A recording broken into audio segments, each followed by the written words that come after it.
one of the things that struck me, just to, if I could usurp the role of the moderator to ask the first question, is you stressed the notion of the decentralization, the emphasis on self-governance, the unity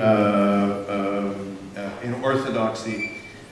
And you also emphasized some of his issues in terms of his policies in the ecology, human rights. He was once quoted as saying, war in the name of religion is war against all religion. Yet he still remains, even though you've humanized him to a very large extent today, you've introduced some characteristics of His Holiness that many of us didn't know. Yet he's still very much removed from the daily lives of our parishioners in North America. How do we make his messages relevant to leading the life of an Orthodox Christian in North America? Look, if I knew the answer, be a bishop.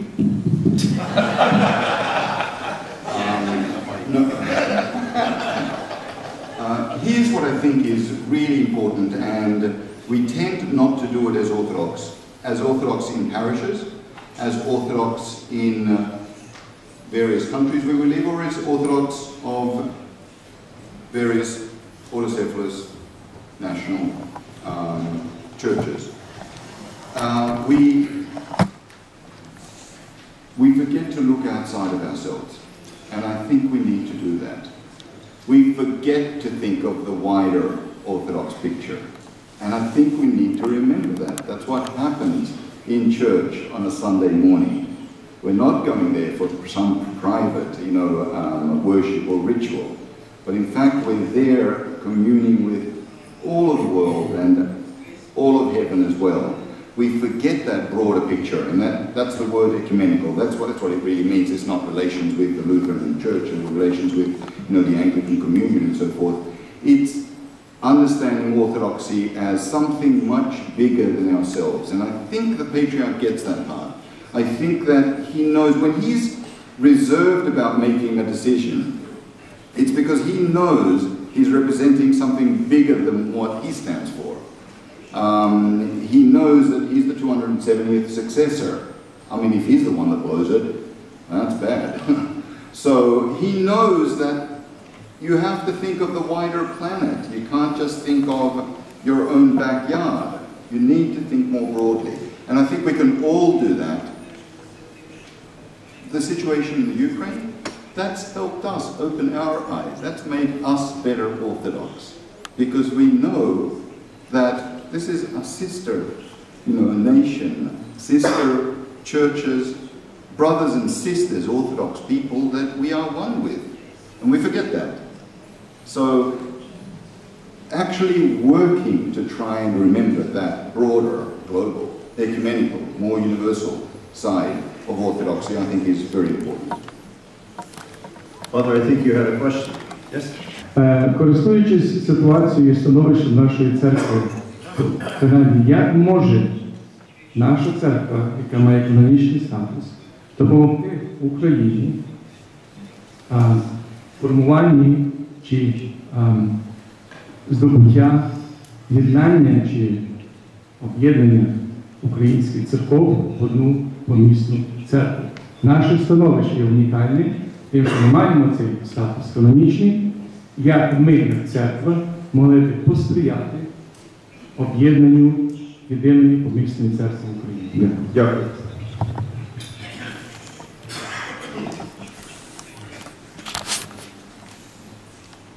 Thank you, Father. Again, I don't know. Why are you asking me these questions? Look, we already have a setup here in Canada that's directly, blessed by and under the jurisdiction of the Patriarchate, right? So we already have a setup where a church that is, one of our own flesh and blood, we would feel from the Patriarchate of Constantinople, feels that they are one flesh and blood with the Ukraine and the various church groups there. So how can something happen through here? I think that this would be the ideal way of something happening. Patriarch could never imagine just interfering in Ukraine, in whatever church formation there, because there's a set of historical, circumstances that, and the Patriarch is, I've seen him agonize over decisions that are straightforward. Everyone should accept these things. It's not a big deal, but he will stop and say, what will Moscow say?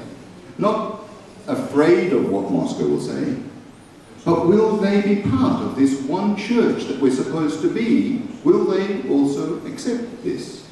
And what will the Church of Serbia say? And how will the Church of Greece respond? So these are, I've seen him agonize over these things, even over conferences on the environment. So he wouldn't just jump into the situation in Ukraine. But he has a church that is his own here in Canada. And I would say that that's the way for, first of all, any direction to be given to the Patriarch, assistance in terms of how much and what exactly he should be doing in Ukraine or not. Because you are one, flesh and blood, with Ukraine. So you know this better than anyone else. If you stand back, you're doing a disservice to Ukraine, to yourselves, and to the Patriarchy. Thank you, Father. I think what we'll do is, there are a lot of people that would like to ask questions. What we'll do is maybe take 2 questions at a time, and then we can answer it in a full sense. Wasyl, Balan. You're waiting there, Mike? Yeah. Thank you very much. First of all, Father, thank you very much for sharing the information that you've done. It was very, very helpful and useful in getting your perspective on this. I'd like to ask a question that's really particular to our church in Canada. You're here with the Ukrainian Orthodox Church of Canada. Our church has developed since 1918 in a fairly unique way in terms of unique involvement and role that the laity play. In its structures at the diocese or the eparchy level, through to the consistory, the national governing bodies. And we don't see that same degree of lay involvement in the governance structures of the other Orthodox churches. We see this as a strength in our church, and I'm wondering if you could share some of your ideas in terms of the perspectives that you think the Phanar has and the Patriarch has. You described the battery died. I guess that was somebody said that's enough. Sit down. We'll take a question from Father Butsora as well, and then we'll come to the 2 gentlemen at the side. I have 2 questions. At Holy Cross, one of the very distinguished professors told me one very interesting thing. I know this professor very well. He said, quote, the Orthodox Church in Ukraine deserves not only autocephaly, but it deserves a patriarchy. Sorry, can you say this? Patriarchy, not just the Orthodox Church in Ukraine deserves not only autocephaly, but also deserves a patriarchy. If you would like to elaborate on the subject, you agree or not. The second question concerns the latest official statements from the Patriarchate of Constantinople. There's a constant phrase used by the Patriarchate to emphasize the Mother Church. I'm just wondering, what is the responsibility of the Mother Church or the Patriarchate of Constantinople towards the Church in Ukraine? Thank you. Thank you. Well, let's do the easy one first. On the laity. It's a crucial question, and your church indeed gives a vital role and responsibility to the laity, and it's true you do not find that in most churches throughout the world. One place you do find it is the Church of Cyprus, which is a little different breath of fresh air in terms of the role of the laity even in the election of hierarchs, in the election of the Archbishop of Cyprus. For the most part we don't. Look, that's, I think, an inherent bane of the hierarchical nature of our church. We tend to see things top down, and that's something we need to just keep reminding ourselves about, that that's not the only way we should see the church, and in fact it's not the proper way to see the church.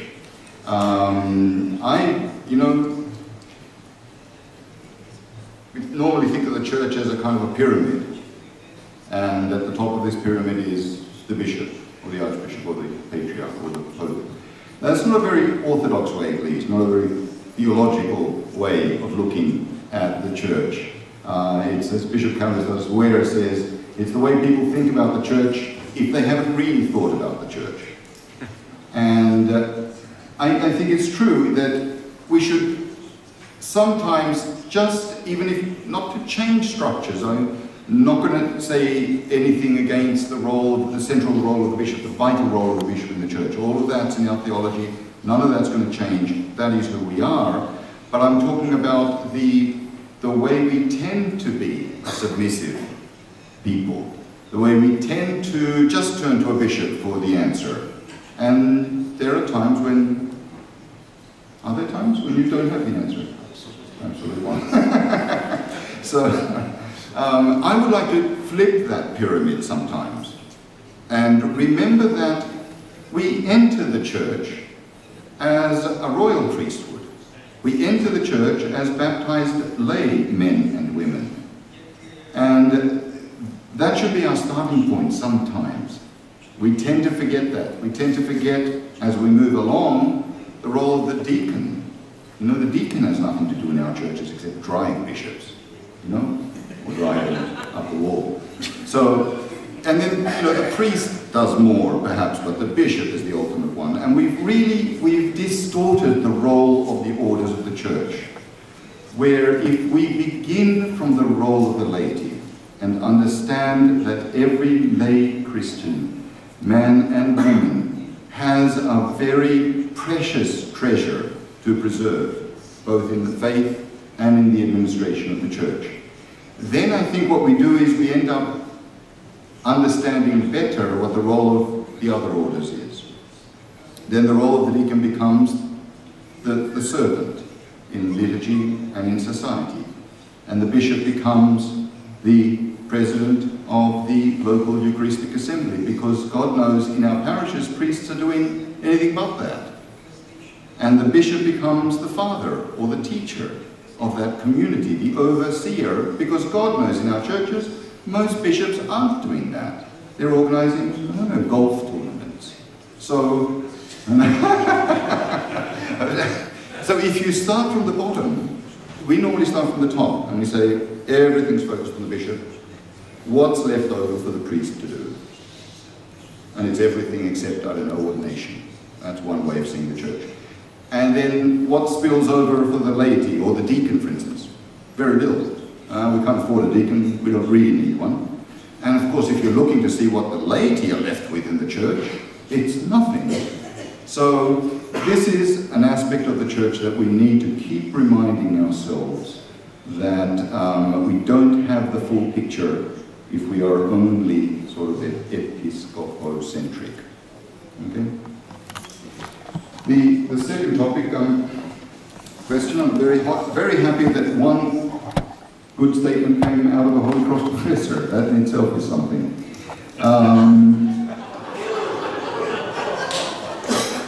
Patriarchate or autocephaly.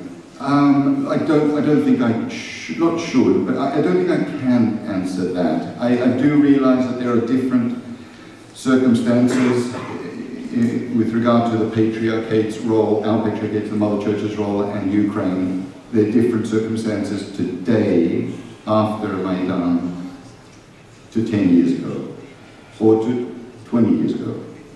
And those obviously have to be borne in mind, that the church has moved on. Nobody's just sitting there waiting for some answer from Istanbul. So obviously all of that has to be borne in mind. But there's a lot that can be done in the meanwhile. There's a lot that can be done by us, by you. There's a lot that can be done before waiting for that ultimate crown, say from the Phanar, one or the other. And I think this is one such step. And whatever follow-up you have from here is crucial, because that's another major step in terms of how you see yourselves, how you see Ukraine, and how Ukraine and you see the Phanar. So these symposia are obviously invaluable in that process. But just thinking about autocephaly, just thinking about jurisdiction, just thinking about, you know, this is very personal now. I'm not wearing the Patriarch's Kalimaf Yurij.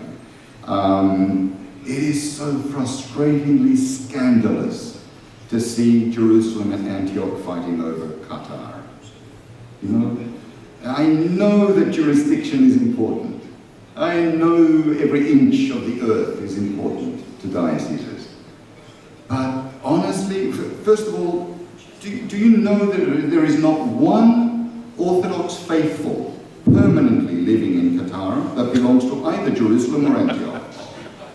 And they're still fighting over this thing. I mean, look at it from the perspective of a non-theologian and non-clergyman. It's crazy making. Maybe they have oil licenses. You know, they're all temporary workers, diplomats, laborers, and so forth. And they're still fighting. They've cut communion over this. Seriously? So that's, it was, I said, it was a huge success of the Patriarch to pull this synaxis off. The minute many of these churches are fighting among themselves. And it's sad, it's painful for the Patriarch not to have, for instance, the head of the Czech lands there, Self-Reliance. It's not something that just says, oh no, well, he's not coming, right? He's not in the party. It's not like that. I see him suffering. I see the look on his face when Antioch walks out of the synaxis or says, we're not taking communion tomorrow with you. That's, you know, it's like, one of my favorite comedians is a guy called Louis C.K. He's a bit off the mark sometimes, but, you know, he's got this skit where he says, you know, of course we know what the real thing should be, but maybe there's another way of looking at things. You know, of course we know, yes, we know jurisdictions and patriarchal, you know, inches and centimeters are so important. Of course we know that. But maybe we should be looking at how many people are dying in Ukraine and Syria. Maybe. So that sort of stuff really scandalizes me. And as I say, there's stuff we can be working on a day-to-day basis, leading towards whatever that goal is in the end, or to say Patriarch. Thank you. Thank you, Father John, for joining our symposium and representing the Phanar. It's an honor to have somebody from such an institution here with us, and I'm very grateful for that. I took a great interest in listening to you explain about how the Ecumenical Patriarch has become much more open, much more understanding, and much more in tune with respect to maintaining the continuity of the Patriarch of Constantinople by bringing individuals from outside of Turkey to become citizens. My concern, however, is I'm wondering how many of those were actually not ethnically Greeks. And my biggest concern is, as a Greek-centric institution, forever being Greek-centric, can you really truly understand Ukrainian issues? We have an extremely, and I mean, the Greeks, you've had maybe 200 years now without the Turkish yoke, and so maybe perhaps you forgot what it feels like. But it is extremely painful, our history, to be trapped in a situation where nobody will recognize us canonically because of veto of aggressors from the north, from Moscow, and who have basically infiltrated our Orthodox faithful in the country. So can you comment on that, please? Thank you. Wasyl Sydorenko from Toronto. I would like to also express my thanks for the blessings of the Ecumenical Patriarch for this event. It was a very pleasant and unexpected surprise when I arrived yesterday morning to discover that we have his patronage. I have a very simple question. In your presentation, you just briefly touched upon the fact that in 2 weeks there will be an historic meeting in Jerusalem between the Ecumenical Patriarch and the Pope. And suddenly on the internet in the last few weeks and even in the last couple of days, there has been quite a bit of publicity being generated by the various media and a lot of expectations raised, and we're asked also to pray not only for a dialogue but for common liturgy and also hopefully communion in the not too far foreseeable future.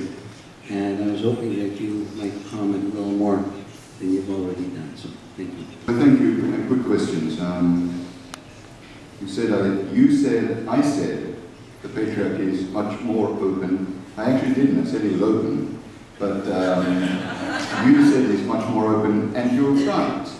Because people are people. I didn't want to paint the image of a saint here. Okay? He is much more open. He's human. I have seen the difference, right, of Patriarch Bartholomew, even vis-a-vis other Orthodox churches from 1991 to today. And it's like, as you grow older, the good age, as Father Leonin says, you tend to prioritize. Some things matter more than others. And I think church unity matters a lot for him. Where before other issues may have been things that he would hold on to, I don't see it as much now. And I think that is something that's refreshing, and this is why it's also a good opportunity, as in, not expeditious, but it is a good time to stop talking. Change the mics. I can just go. This is a good time for you to be in constant touch with the Patriarch about what's happening in Ukraine and about how you see your role in developments there. So, yes, he is more open. And look, again, I didn't paint the picture of a saint, and I certainly am not painting the picture of a monastery, you know. Byzantium is Byzantium, and but at the head of the Church of Constantinople today, we have someone that can see a little bit further than most of us can. And that's refreshing.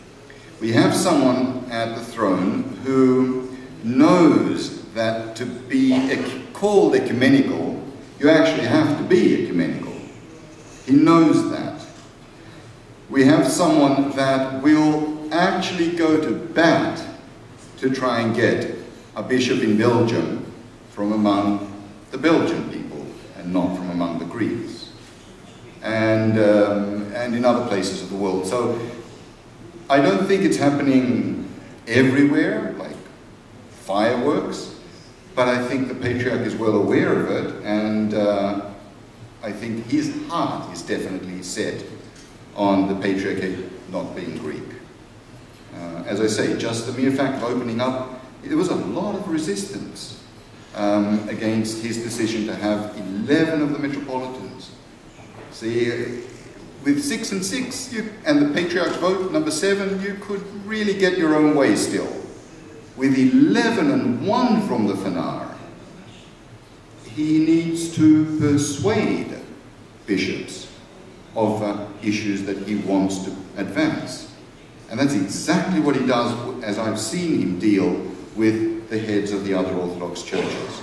It's not his imposition, but in fact he works hard and cuts back. I've seen him actually surrender a lot in terms of what he thought should be the way forward, in order that we move forward together, even if it's not completely the way he envisaged it.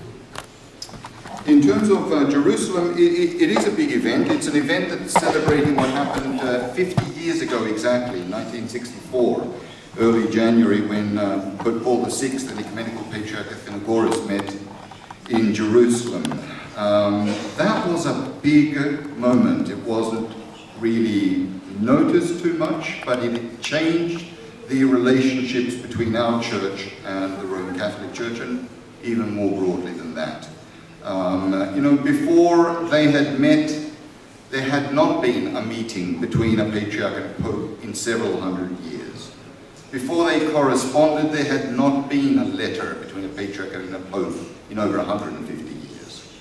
You know, before they actually met together, there was, before Patriarch Bartholomew, by the way, last year, went to the installation of the Pope, the inaugural Mass of the Pope, never before had a patriarch been to an installation of a Pope in history, or the other way around. And there were times when there was a Pope in Istanbul, in Constantinople, when there was an election of a patriarch and the Pope didn't attend. So major steps have taken place since 1964 till today, including, perhaps the most important, in some ways at least on a theological level, the theological dialogue between the two churches, the international dialogue that began in 1980.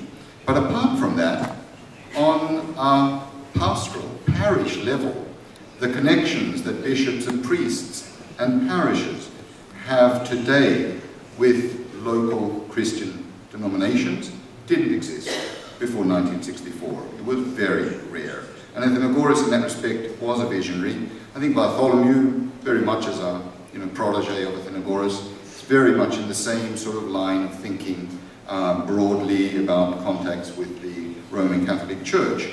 And I don't think he's not selling out Orthodoxy. He really isn't. I mean, to see dialogues, if anyone has attended the international dialogue or local dialogues actually, between the Catholic and the Orthodox churches, is to see, head-to-head arguing over theological issues. No one's giving in here to the Pope of Rome, or to the Patriarch of Constantinople even. There are serious theologians involved in the dialogue, and there's serious theology being discussed. To some degree at least. I think the Catholics probably have better theologians than we do on the dialogue, but that's because all of our churches need to be represented, and that means that every of the 14 Orthodox churches, everyone has to send 2 representatives. One of them is going to be a bishop. It's usually the bishop that's, interested in Catholicism. May not be the most educated bishop. And a layperson, or a priest, a theologian. But that's only one. The Catholic Church, in order to equal sort of the balance here, out of 14, 28, have 28 pretty much of their best theologians throughout the world. Still, we're in dialogue. That was unthinkable in 1964. So there is no selling out of Orthodoxy. There is no concelebration. I was just this morning writing to an Associated Press journalist who said he interviewed the Patriarch and announced that the Patriarch and the Pope are going to hold a Mass together at the Holy Sepulchre. There's a lot of that misunderstanding, misinformation going around. So, I mean, I wrote to him, you're not going to be able to control how people see this event or understand even this event. But it is a confirmation. It is a recommitment to our obedience to Christ's command and prayer and wish that his disciples be one. We do want to be one. But it doesn't mean that'll happen tomorrow. As the Patriarch says, it won't happen in his lifetime. I don't think it'll happen in my lifetime. But that should be our goal. That should be our aim. That's not a betrayal of Orthodoxy. Does that answer the question? That's good enough. Good enough. 2 more questions. Father John, thank you for your words about the Patriarch from the heart and also from a lucid mind. I have had some personal experience with Patriarch Bartholomew, much, much, much less than you, but from my knowledge I can affirm that what you said represents the person and the vision. You mentioned in in one of the answers, I think, the care the Patriarch gives and has to give to what this church or that church will think. And that's somehow his ministry, without fearfulness, but still. In this circle, it might be, I think it would be useful to note something. When in the late 1960s, the then Metropolitan was seeking to find a canonical way forward, both for itself and for American Orthodoxy, the first appeal from the Metropolitan was actually made to the Patriarch of Constantinople, the Patriarch of Athenagoras. I think it's important in this circle to know that. The first appeal went there, and the answer of the late Patriarch of Athenagoras, because I think of care for what this church or that church will think, was you have to go to Moscow. So the chronology of what our church, my church, did had to do with a first fervent appeal to the Ecumenical Patriarch, and then to follow his directions. You have to go to Moscow. And so you may care to comment on that. It's not a question, but I thought in this particular symposium, that chronology could be a healthy thing to bear in mind. Did you want to comment either on what Mr. Loboda or Father? Yeah, Daniel, Peter Kondra has a question. He's been working hard. We'll ask oh, I didn't realize he had a question. That's I thought he was yelling at me to cut. Very briefly, first, Victor was... Victor? Yes. Look, you're right. And, you know, I'm glad you think like that. It's important that we all remember that side of the church, sometimes at least. I agree with you that a lot of what you hear should be very disturbing and not just issues that we should discuss, you know. But you have a role too, you know. There's no one that's not involved in politics. If you're not involved in what's happening in your church, then that's too bad in a sense, because you could be affecting, you could help the rest of your parish understand or aim towards this new paradigm that you're talking about. So no one's really passive here. Okay, just keep that in mind. And yes, a new paradigm, I agree with you, and that's what I think this symposium is. I really do think that you started something here that you should not let go of, and I, you know, look forward to you know, witnessing the progress of this work that started here. Father Lenin, yes, I know you know the Patriarch very well, and he loves you very much as well, as you know. I do know of that.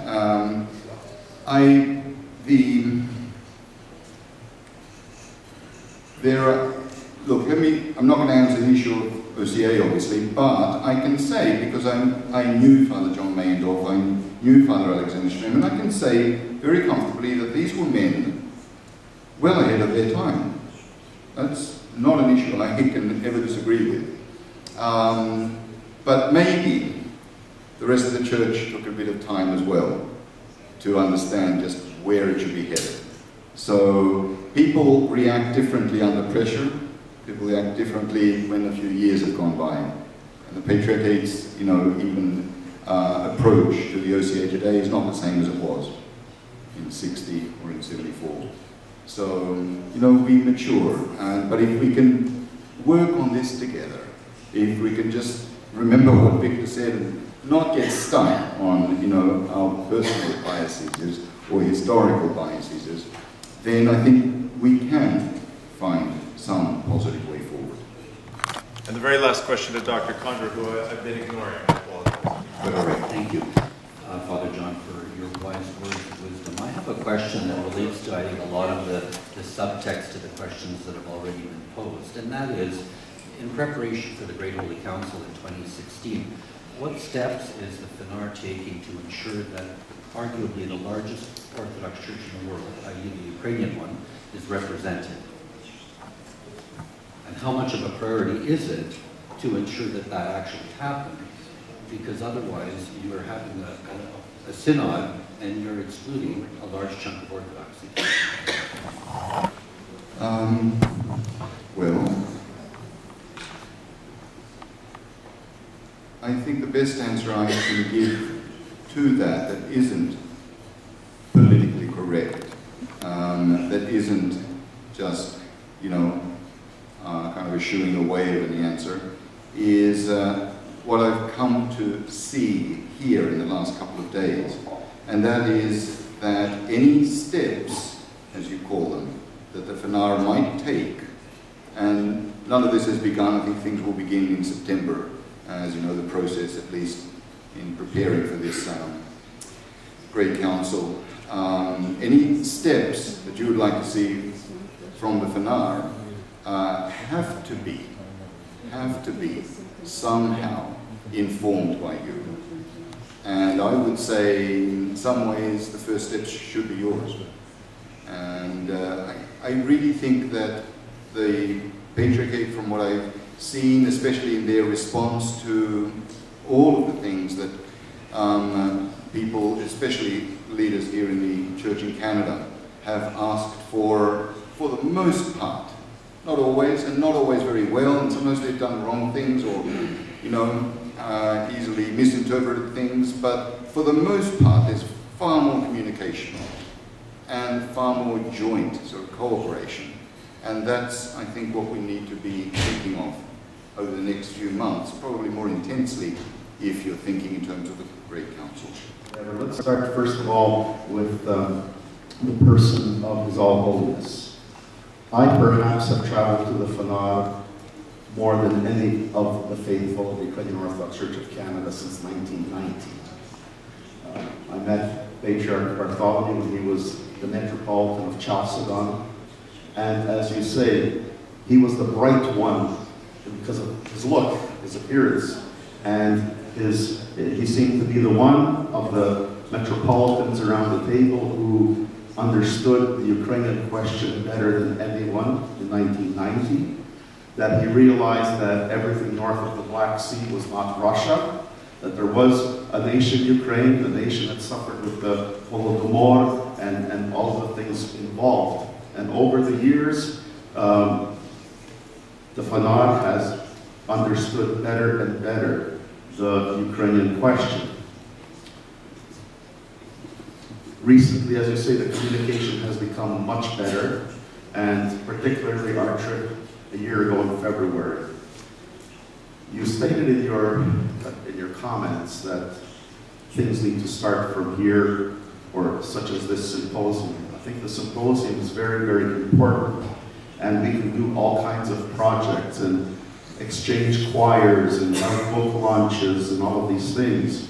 But the fact remains, particularly for the diaspora and its relations to the jurisdictions in Ukraine, we are not in communion with half or more than half of the Orthodox faithful in Ukraine. And this is the sense of frustration. And conferences are a great place to exchange ideas, and this one is fabulous, and we're only halfway through it. But it isn't just getting together to speak that will solve that problem. And it seems that instead of being able to, and maybe we can't, initiate certain things that would come to that intercommunion in a short amount of time, we are waiting constantly. Well, maybe the next war will cement these boundaries. Maybe the next war will bring in a government that will be supportive of church unity. Maybe the next circumstances, or maybe the next tragedy or catastrophe will create the proper circumstances where this will come about. We had presented, even in the last year or two, certain projects, non-threatening, that we could do in Ukraine. They're still up in the air. But if our ideas are not in the right place or at the right time, we are willing to listen to anyone's ideas from anywhere that would lead to what we would ultimately like to have. But I want to thank you for your great presentation today. I think many people had an opportunity to hear from you and from others things that are very revealing. Thank you very much.